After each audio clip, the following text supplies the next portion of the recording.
falei, os pastores são políticos, não parece pastor. Recebe salário de 10 mil, 50 mil, 100 mil, 1 milhão. E dá dinheiro, visita os fiéis, dá dinheiro, não importa se aquele membro da igreja trabalha ou não trabalha. Olha que a Bíblia diz que quem não trabalha não deve comer. Eles ferem a Bíblia, passam por cima da Bíblia. Não deveria dar dinheiro a preguiçosos, que têm saúde, que poderia catar latinha, poderia trabalhar de reciclar, vender agulha, vender botão, vender balinha, vender doce.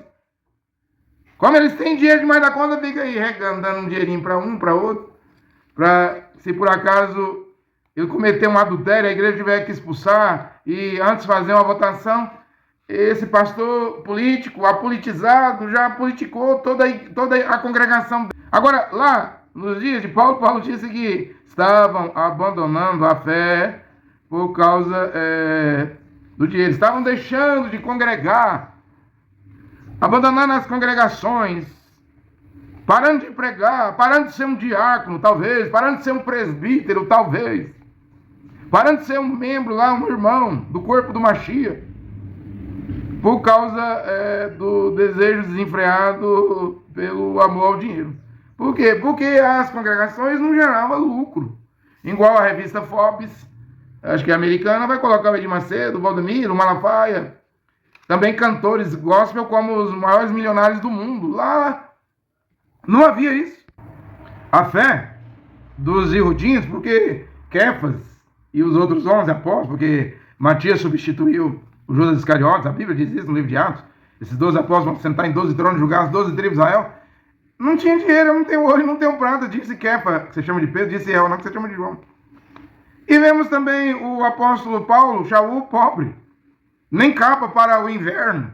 Ele disse para Timóteo, quando estava preso em Roma, passe em Trode, na cidade de Trode, na casa de Carpo, me traga a capa para o inverno. O inverno está vindo, meu filho Timóteo. Ele vem depressa, porque eu escapei da boca do leão. Você vê, o maior líder, o guia, né? Claro que o guia é o Kodesh, o Espírito de Deus, mas ele estava em Shaul, em Paulo. O guia não tinha roupa para o inverno, era pobre. Além do mais, em Timóteo, 2 Timóteo, Paulo diz que foi abandonado, 2 Timóteo 4, pelos irmãos. Ficou sozinho. E o Senhor não lhes impute esse pecado, né? Abandonaram o líder.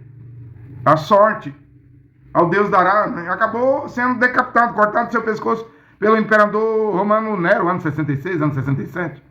Então você vê um homem pobre.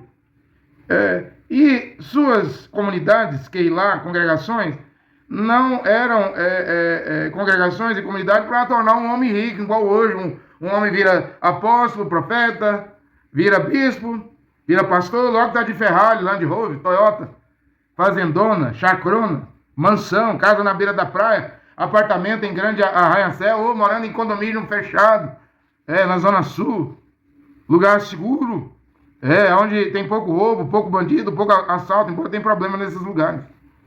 Então, não dava lucro, não era para gerar riqueza, porque o modelo que Shaul, Paulo seguiu foi do Mashiach Yoshua. Ele disse, raposas têm corvis, pássaros têm ninhos, eu não tenho um lugar para descansar, reclinar minha cabeça e descansar. Ele não tinha dinheiro, embora ele era o criador do mundo. Quando precisou pagar imposto para Mashiach e para Kefas, que se chama de Pedro, ele mandou Pedro ir pescar um peixe e tirar lá uma moeda da boca do peixe e pagar, por ele e por Pedro. Embora ele era o criador, pagou imposto. Deu exemplo, pagou imposto. Não precisava, porque tudo foi criado pelas mãos dele, o homem, a mulher, os reis, os soldados, a terra, os animais, as aves, as plantas, os rios, os mares. Mas pagou para estar em dia, né? Porque as escrituras dizem que não devemos dever nada a ninguém, né? É uma das condições para ir no rápido, no arrebatamento, é não dever nada a ninguém. Eu preguei aqui que aqui no Brasil, o brasileiro tem em mente que se ele faz uma compra alta de qualquer coisa, depois de 5 anos a lei diz que deve prescrever, né? Então tem gente que já vai comprar um carro, uma moto, já com esse pensamento. Ficar com aquele produto, depois de 5 anos e prescreve. Mas o filho do Criador não faz isso. Não dá dano, prejuízo a ninguém, sofre. Na verdade, um filho e filha do Criador sofre o dano. Sofre prejuízo, mas não dá prejuízo para ninguém. Para ninguém dever coisa alguma. E hoje? Hoje, as igrejas de hoje é diferente das que lá, a comunidade keynesiana, a congregação do tempo de Paulo. Hoje são milhões de pessoas em igreja, Assembleia de Deus 22 milhões, a CCB 8 milhões, a Universal 3 milhões, a Adventista 1 milhão. Por que esses milhões de pessoas nas igrejas, quanto que lá no primeiro século as pessoas estavam abandonando a fé por amor ao dinheiro? Porque hoje as igrejas dão dinheiro. Hoje as igrejas é uma associação. Dá dinheiro. Como eu falei, os pastores são políticos. Não parece pastor. Recebe salário de 10 mil, 50 mil, 100 mil, 1 milhão. E dá dinheiro, visita os fiéis, dá dinheiro, não importa se aquele membro da igreja trabalha ou não trabalha. Olha que a Bíblia diz que quem não trabalha não deve comer. Eles ferem a Bíblia, passam por cima da Bíblia. Não deveria dar dinheiro a preguiçosos que têm saúde e poderia catar latinha, poderia trabalhar de reciclagem, vender agulha, vender botão, vender balinha, vender doce. Como eles têm dinheiro demais da conta, fica aí regando, dando um dinheirinho para um, para outro, para se por acaso ele cometer um adultério, a igreja tiver que expulsar e antes fazer uma votação, esse pastor político, apolitizado, já politicou toda a congregação dele. Os fiéis vão dizer, é homem de Deus, comprou meu telhado, é homem de Deus, fez a parede da minha casa, é homem de Deus, pagou minha cirurgia, é homem de Deus, é ele que paga meu gás, minha cesta básica, é homem de Deus. O que importa é se ele adulterou ou não, é homem de Deus. Claro, está comprado. O dinheiro compra os fiéis das igrejas. Mas Paulo diz aqui, é a raiz de todos os males, o amor ao dinheiro. Em Hebreus 13, versículo 5, eu devo ler.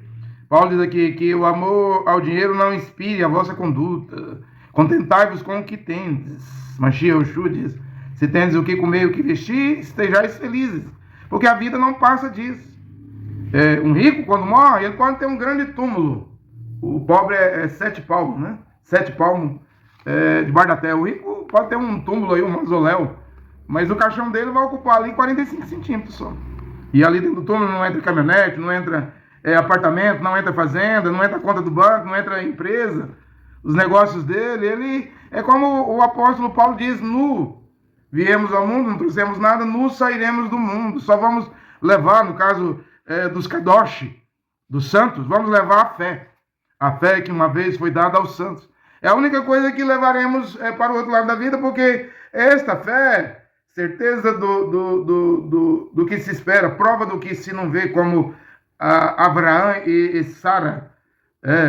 Abraão, chamado com 75 anos, foi ser pai com 100 anos, depois de 25 anos. E Sara já tinha passado a menopausa, já não tinha mais dias críticos, né, menstruação. Após 45 anos já tinha passado da menopausa. Mas o Criador, Jeová, prometeu um filho a Abraão e Sara. Mesmo se houvesse lá médicos pré-natal, a criancinha que ainda vai nascer, obstetra, ginecologista, dizendo, a ciência dizendo é impossível. Essa mulher não pode ter filho a Abraão. Mas era a palavra de Jeová e cumpriu. Simplesmente cumpriu. Então a fé é isso. Prova do que se não vê, Hebreus 11, 1, certeza do que se espera. Abraão estava certíssimo. Não importava as crises, as provas, os problemas, ele seria pai de multidões, de nações, e foi. E de acordo com as escrituras. Aí vemos a disputa do judaísmo, do islamismo, do cristianismo, nos acordos de Abraão, em Dubai, Emirados Árabes. Eles falam, somos religiões abraâmicas, né? De Abraão. Isso aí vai dar no surgimento do anti-Machia, né? Que está chegando, já provei aqui, Apocalipse 17, os 10 reis e a besta vão odiar a grande prostituta, desolá-la, deixá-la nua, vão comer a carne dela e vão colocá-la nas chamas, né? Essa besta não vem de Roma, isso vem de acordo com o Velho Testamento lá, Naum, Miqueias, Abacuque, Obadias, Daniel. Os profetas falaram desse homem vil, homem da iniquidade, homem do pecado, que Paulo cita em 2 Tessalonicenses capítulo 2. Paulo estava ciente disso, por isso que escreveu o homem da iniquidade, o homem vil, né? Como diz lá na 1:11, vá ler a Bíblia, não confie em pregadores.